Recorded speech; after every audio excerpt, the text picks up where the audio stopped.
Hello dear student, I am Pappu sir. Welcome to my YouTube channel Sania biology classes 2.0।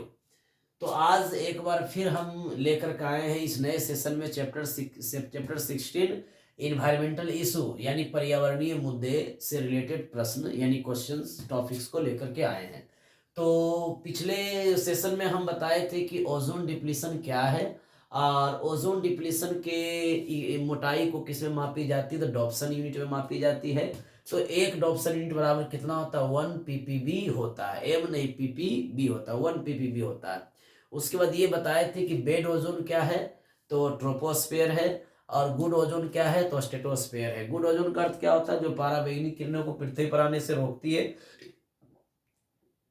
उसको filter करती है। और bed ozone क्या होता है, जो पराबैंगनी किरणों को पृथ्वी पर आने से नहीं रोकती है। ओके, चलिए। उसके बाद फिर हम आपको बताए थे कि जो ओडीएस होते हैं यानी कि ओजोन डिप्लीटिंग सबस्टांस यानी ओजोन परत को अपक्षय करने वाले पदार्थ कौन कौन होते हैं, तो सीएफसी होते हैं, CCl4 होते हैं, कार्बन टेट्राक्लोराइड होते हैं। उसके बाद L2O होते हैं। एक और होता है जो आप लिख सकते हैं जिसको कहते हैं CH4। तो मीथेन भी क्या करता है कि ओडीएस पदार्थ यानी ओडीएस में आते हैं। सबसे मुख्य कारक कौन था, CFC था। ये सब आपको रिपीट करवा दिए। अब बताते हैं कि जो डिप्लीटिंग होता है ओजोन परत का जो अपक्षय होता है उसमें से क्लोरीन क्या करता है, कैटलिस्ट की भूमिका निभाता है। ये परीक्षा में आएगा, इसको याद रखिएगा। यानी क्लोरीन क्या करता है, उत्प्रेरक यानी उत्प्रेरक की भूमिका निभाता है। क्लोरीन जो होता है उत्प्रेरक की भूमिका निभाता है किसमें, ओजोन परत को अपक्षयित करने में, क्योंकि ये एक्टिव हो जाता है। ठीक है, ओके, चलिए। तो इसका कुछ रिएक्शन देख लेते हैं कैसे करके ओजोन परत अपक्षयित होता है। तो जैसे पहले ये O है गैस के रूप में, ये भी O है यानी ऑक्सीजन गैस के रूप में, तो ये क्या बनाया, O2 बनाया, ये भी गैस है। फिर क्या करता है कि ये जो O2 है ये गैस है, फिर इससे एक ऑक्सीजन मिला गैस के रूप में, तो ये क्या बनाया, O3, ये भी गैस है। तो इसको क्या बोलेंगे, ओजोन। अब कहते हैं कि यहाँ पर क्या करता है कि Cl2 यानी CF2 CFC और प्लस ये क्या करेगा, यहाँ पर क्या करेगा कि O3 से अब CFC क्या करेगा, मिलेगा। तो जब O3 से CFC मिलता है तब जाकर के क्या होता है, ओजोन डिप्लीशन होता है। क्या होता है, ओजोन डिप्लीशन। इसको आप इस तरह से लिख सकते हैं तो ज़्यादा बढ़िया बेटर रहेगा कि यहाँ पर क्या होता है कि ये जो CFC होते हैं और O3 होते हैं, तो यहाँ पर CFC और O3 जब मिलता है तो क्लोरीन यहाँ पर क्या करता है, एक्टिव हो जाता है। क्या हो जाता है, एक्टिव हो जाता है, जो कैटलिस्ट की भूमिका निभाता है। तब जाकर के क्या होते हैं कि तब जाके क्या होता है कि आपका जो है ओजोन परत का अपक्षय होता है।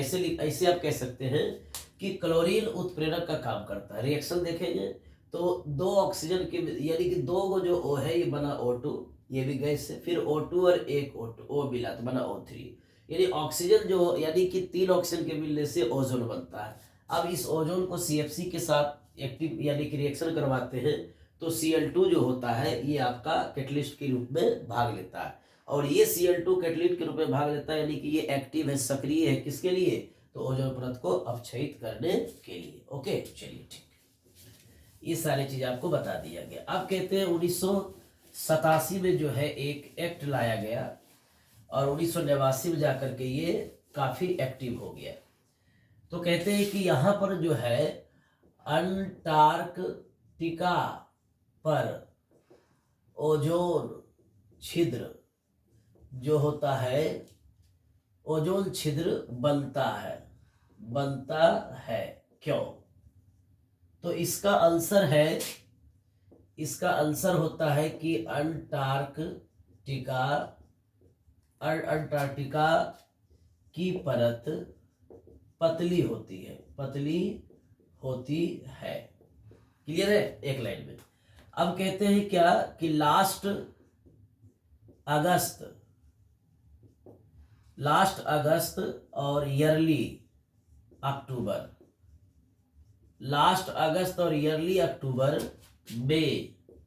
में ओजोन छिद्र पर्पल, ऑरेंज रंग का दिखता है, रंग का दिखता है। जब भी आप लास्ट अगस्त यानी अगस्त खत्म होगा और अक्टूबर की जब शुरुआत होगी तो ओजोन छिद्र आपको दिखेगा किस रंग का, पर्पल ऑरेंज कलर का। ये परीक्षा में पूछा जा सकता है। अब कहते हैं कि इसको किसने देखा था सबसे पहले, तो नासा ने।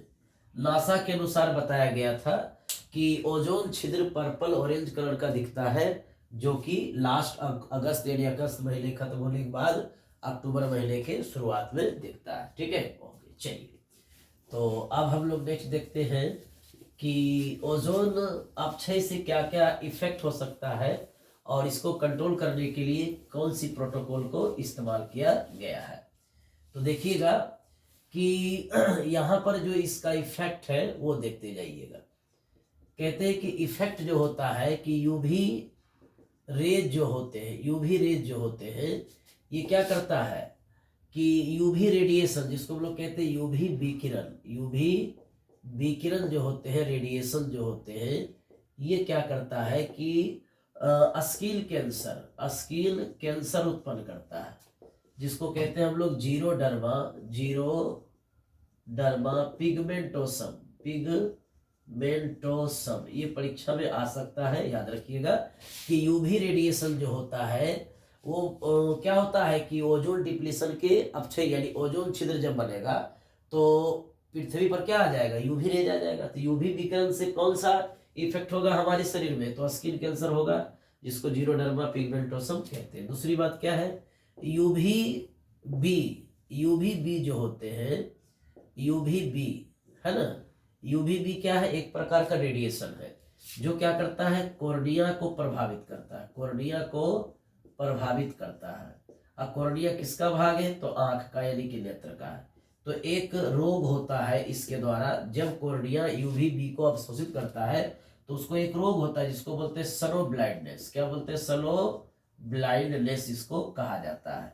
ये ट्रिपल स्टार इस पर याद रखिएगा, ये क्वेश्चंस पूछा गया है, PYQ है ये, कि स्लो ब्लाइंडनेस किससे होता है, तो यूवी बी से होता है।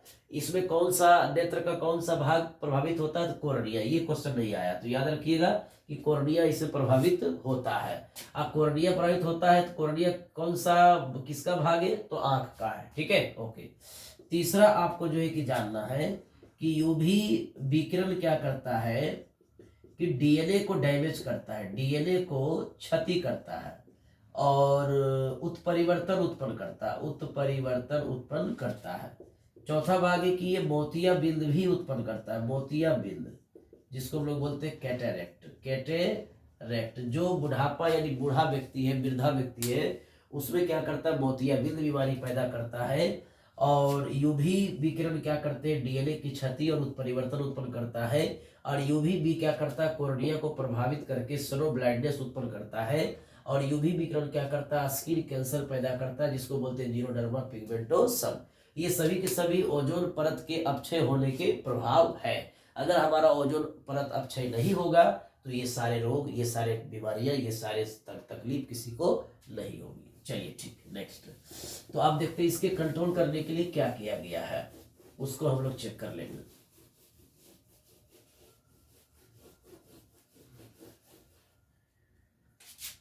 कहते हैं कि ओजोन डिप्लीशन, जिसको बोलते हैं ओजोन होल पर नियंत्रण, ओजोन अपक्षय पर नियंत्रण, ओजोन डिप्लीशन का नियंत्रण। कहते हैं इसके नियंत्रण के लिए जो है एक प्रोटोकॉल चलाया गया जिसको बोलते हैं हम लोग मॉन्ट्रियल प्रोटोकॉल। ये भी परीक्षा में पूछा जा चुका है, मॉन्ट्रियल प्रोटोकॉल।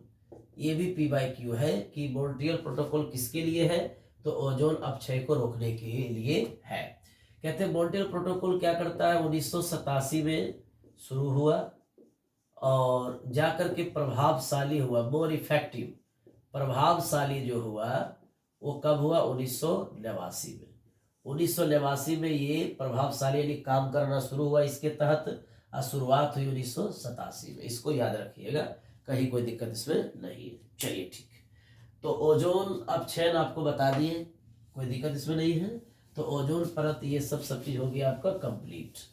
यानी वायु प्रदूषण पूरी तरह से कंप्लीट हो चुका है। एयर पोल्यूशन से रिलेटेड सारे टर्म, ओजोन परत, ओजोन अपक्षय क्या है, उसके बाद भोपाल गैस त्रासदी, ग्लोबल वार्मिंग, उसके बाद ग्रीन हाउस इफेक्ट, उसके बाद एसिड रेन, उसके बाद आपका कैटालिटिक कन्वर्टर, उसके बाद जो है क्योटो प्रोटोकॉल, उसके बाद जो है कि क्या उसको बोलते हैं केस स्टडी ऑफ दिल्ली, है ना। उसके बाद जो है कि एयर पोल्यूशन के घटना, एयर पोल्यूशन से नियंत्रण, ये सब चीज़ हो चुका है। अब नेक्स्ट हम लोग डील करते हैं noise pollution. Noise pollution, noise pollution क्या है? तो कहते हैं कि वायुमंडल में साउंड, वायुमंडल में साउंड से उत्पन्न होने वाले प्रदूषण को नॉइज पोल्यूशन कहते हैं। नॉइज पोल्यूशन कहते हैं। ठीक है। अब कहते हैं इसके कारण क्या है, यानी कि स्रोत क्या है, कैसे उत्पन्न होता है? तो लाउड स्पीकर से होता है, लाउड स्पीकर। उसके बाद टेलीविजन यानी टीवी। उसके बाद क्या होता है? लाउड स्पीकर हो गया, टेलीविजन हो गया। उसके बाद हम लोग कहते हैं क्या उसको कहा जाता है? टेलीविजन, लाउड स्पीकर हो गया। उसके बाद जिसको हम लोग कहते हैं कि ये जेट प्लेन हो गया, है ना। उसके बाद आपका जो है कि कह सकते हैं कि इंडस्ट्रीज हो गया, उद्योग हो गया। तो loud speaker, television, jet plane यानी हवाई जहाज वगैरह, उसकी आवाज़, इंडस्ट्रीज यानी उद्योग, छड़ सीमेंट को पटकना, रखना, बजाना, है ना, ये सभी इसके स्रोत हो गए। अब कहते हैं कि ध्वनि प्रदूषण को किसमें मापा जाता है? ध्वनि को किसमें मापा जाता है? साउंड को जो है मापा जाता है। साउंड को मापा जाता है किसमें? ये बेल या डेसिबल में इसको मापा जाता है। ठीक है, ओके। जिसका सिंबल है डीबी, ये इसका सिंबल होता है। यानी कि नॉइज को, यानी साउंड को मापने के लिए डेसिबल इकाई का इस्तेमाल की जाती है, और वायुमंडल में साउंड से उत्पन्न होने वाले प्रदूषण को नॉइज पोल्यूशन कहते हैं। अब कहते हैं क्या कि कुछ डेसिबल वैल्यू है, उसको लिखना है। जैसे कि मानव कितना मानव जो है, एक हम इधर लिखते हैं साउंड, और एक तरफ जो है कि लिखते हैं यहाँ पर जो है कि कितना डेसिबल है, यानी कि किससे उत्पन्न होता है साउंड उत्पन्न, और यहाँ पर क्या है कितना डेसिबल, डीबी, कितना डेसिबल किससे होता है। तो कहा जाता है कि आप देखे होंगे कि जो जेट प्लेन होते हैं उससे 180 जो है कि डेसिबल साउंड निकलता है, जो क्या करता है, पेनफुल होते हैं, पेनफुल यानी इससे दर्द होता है, असहनीय दर्द होता है। उसके बाद जो है कि रॉक से जो है कि 150 जो है कि निकलता है, ये आपका ध्वनि निकलता है। उसके बाद बोला जाएगा कि इस तरह से, है ना। उसके बाद क्या है कि आप नॉर्मली जो आवाज करते हैं, ये नॉर्मली जो है ये परीक्षा में पूछा जा सकता है, इसको याद रखिएगा। ठीक है। अब कहते हैं मानव सामान्यतः कितना ध्वनि को सुन सकता है? मानव सामान्यतः 20 से 30 डेसिबल ध्वनि सुन सकता है। कोई दिक्कत इसमें नहीं है। अब कहते हैं क्या कि जो नॉर्मल होता है, नॉर्मल ध्वनि जो होते हैं वो 50 डीबी होता है, 50 डेसिबल होता है। लेकिन मनुष्य जिस ध्वनि को सुन सकता है वो 20 से 30 डिग्री डेसिबल है। ये क्वेश्चन में आया हुआ है। कहेगा कि मनुष्य सामान्यतः कितनी ध्वनि को सुन सकता है? 20 से 30 डेसिबल। 180 डेसिबल किससे उत्पन्न होता है? जेट प्लेन से, हवाई जहाज वगैरह होता है ना, जो उड़ता है इस तरह से। रॉक में डीजे वगैरह हो गया। रॉक से कितना निकलता है? जिससे आप देखेगा रोबोट फर्स्ट में कि रजनीकांत जब उस विलन को मारता है, तो देखिएगा वो विलन क्या करता है कि साउंड को बढ़ाता है बहुत ज़्यादा, है ना। तो उसमें क्या होता है कि पढ़ने में उसको दिक्कत होती है, आप देखे होंगे, तो बहुत ज़्यादा जो है कि फिर देखा जाता है। तो रॉक क्या करता है 150 डेसिबल ध्वनि को उत्पन्न करता है। ठीक है, चलिए अब दूसरी बात यह है कि कंट्रोल करना है ध्वनि प्रदूषण को कैसे करेंगे। कहते हैं कि ध्वनि प्रदूषण को कंट्रोल करने के लिए क्या करना पड़ता है कि हॉस्पिटल उसके बाद स्कूल, हॉस्पिटल स्कूल उसके बाद मंदिर, इसको कहते हैं टेम्पल, इन तीनों में क्या किया जाता है एकॉस्टिक जोन जिसको कहते हैं साउंड फ्री एरिया। यानी कि हॉस्पिटल स्कूल टेम्पल के पास आप देखिएगा, तो एक एकॉस्टिक जोन डेवलप किया गया। परीक्षा में पूछा जाएगा कि ध्वनि प्रदूषण को नियंत्रित करने के लिए कौन सा क्षेत्र डेवलप किया जाता है। एकॉस्टिक जोन कहाँ पर रहता है ये, हॉस्पिटल में रहेगा, स्कूल में रहेगा, टेम्पल के पास रहेगा। अब देखिएगा इसके लिए क्या किया गया, एक हॉर्न लगा दिया जाता है, इस तरह से हॉर्न रहता है, इस तरह से इसे हॉर्न रहेगा, है ना, इस तरह से बड़ा ऐसे करके हॉर्न रहेगा और इसको ऐसे करके काट दिया जाएगा। ये सिंबल रहता है ना, जो लोग जैसे ही देखेगा कि भाई इस ऐसा सिंबल है तो पहले ही अपना साउंड को वो कम कर देगा, पीपी जो करता है गाड़ी वगैरह सबको हॉर्न वगैरह कम कर देगा। तो इसको बोलते हैं साउंड फ्री एरिया या हॉर्न फ्री एरिया। यहाँ पर आप हॉर्न नहीं बजा सकते, इससे कंट्रोल किया जा सकता है। अब दूसरी बात ये है जिसको हम लोग कहते हैं क्या उसको कहा जाता है ग्रीन मफलर स्कीम। कहते हैं कि ये भी ध्वनि प्रदूषण को नियंत्रित करता है, ध्वनि प्रदूषण को नियंत्रित करने का स्कीम है। कहने का मतलब ये ग्रीन मफलर स्कीम क्या है, तो ध्वनि प्रदूषण को नियंत्रित करने के लिए विकसित की गई तकनीक है या एक अभियान है जो कि चलाया गया है। ठीक है, अब कहते हैं इसके तहत क्या होता है कि रोड साइड यानी रोड के किनारे, रोड साइड जो है नीम और अशोका, ये परीक्षा में आ सकता है, स्टार लगा देते हैं। कहते हैं कि रोड साइड नीम और अशोक वृक्ष को लगाना है। ये दोनों क्या करता है, ध्वनि को अवशोषित करता है। ये दोनों क्या करता है, ध्वनि को अवशोषित करता है, ध्वनि को अवशोषित करता है।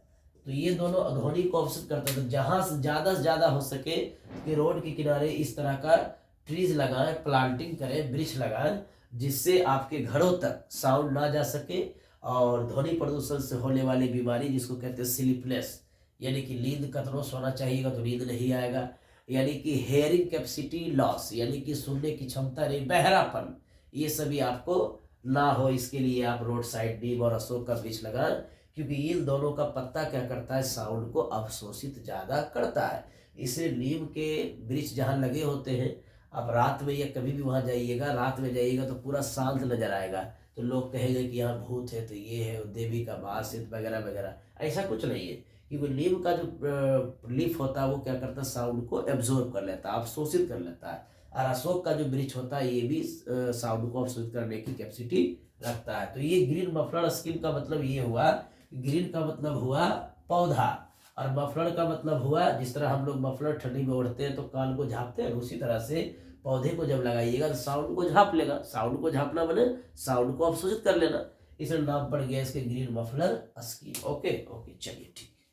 तो इस चीज को हम आपको बता दें, नॉइज पोल्यूशन हो गया आपका कंप्लीट। ये शॉर्ट नोट में आता है भाई, इतना ही कॉपी, जितना भी चैप्टर 16 का टॉपिक बता रहे हैं इन सभी को एक एक करके टॉपिक बाय टॉपिक कॉपी में उतारना है, फिर कॉपी आपको होता, यानी एक कॉपी आपका नोट्स बन जाएगा और इसी के साथ रिविजन भी हो जाएगा। चैप्टर 16 से रिलेटेड जितने भी प्रश्न आएंगे 2024 में सब कंप्लीट हो जाएगा।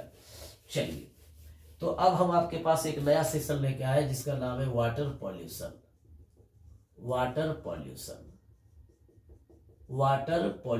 आपको बताया जाएगा। जल प्रदूषण क्या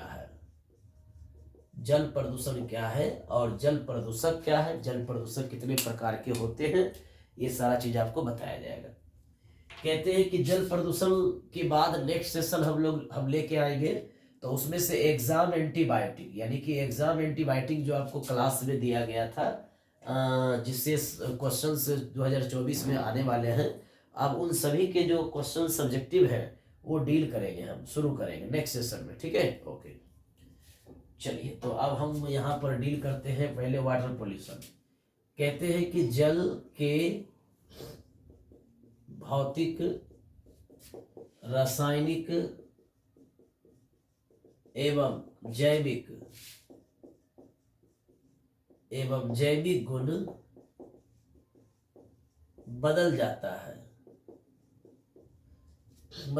यानी कि वह अवांछनीय परिवर्तन जिससे, यानी इसमें एक लाइन जोड़ना है कि वह अवांछनीय परिवर्तन जिससे जल के भौतिक, रासायनिक एवं जैविक गुण बदल जाता है। यहाँ पर अवांछनीय को हम लोग इस तरह से फ्रेश करके लिख सकते हैं कि वह अवांछनीय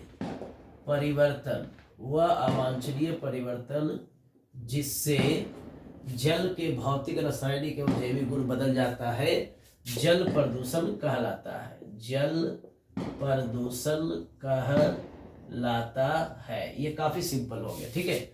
अब कहते हैं कि जल प्रदूषक कौन है? जल प्रदूषक कौन है?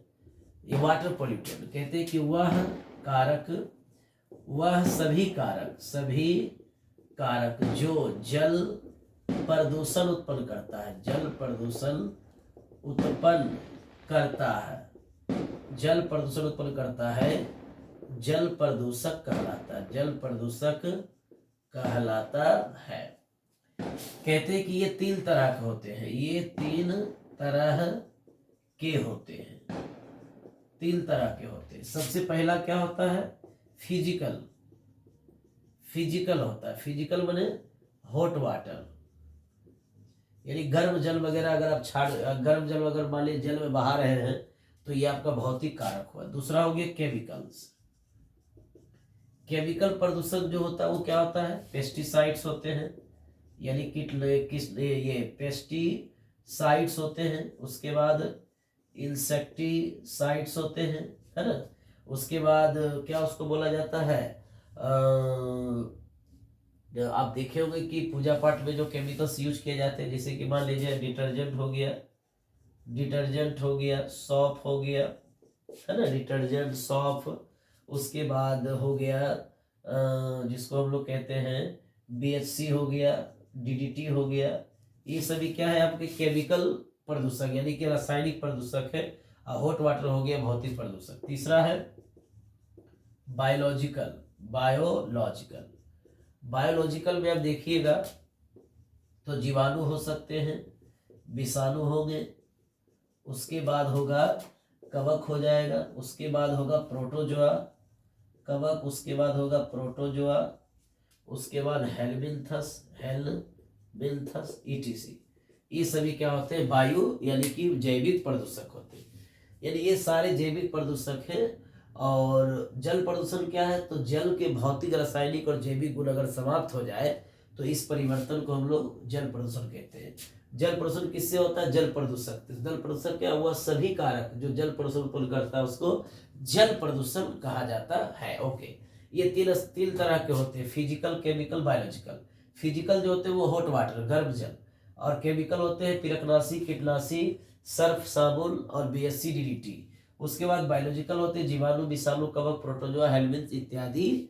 ये सभी बायोलॉजिकल कारक हैं जो जल प्रदूषण को उत्पन्न करते हैं। ऐसे भी कहा जाता है कि 99% disease are spread by water and 1% disease spread by any other substance. Okay, तो इस सेशन में आज इतना ही। फिर हम लोग नेक्स्ट सेशन में लेकर के आएंगे चैप्टर 16 से वाटर पॉल्यूशन से रिलेटेड टर्म जिसको बोलेंगे BOD, COD, उसके बाद डोमेस्टिक सीवेज, और उसके बाद डोमेस्टिक इफ्लुएंट, और ये सारे प्रश्न हम लेकर आएंगे। ओके, तो आज के लिए इतना ही इस सेशन में।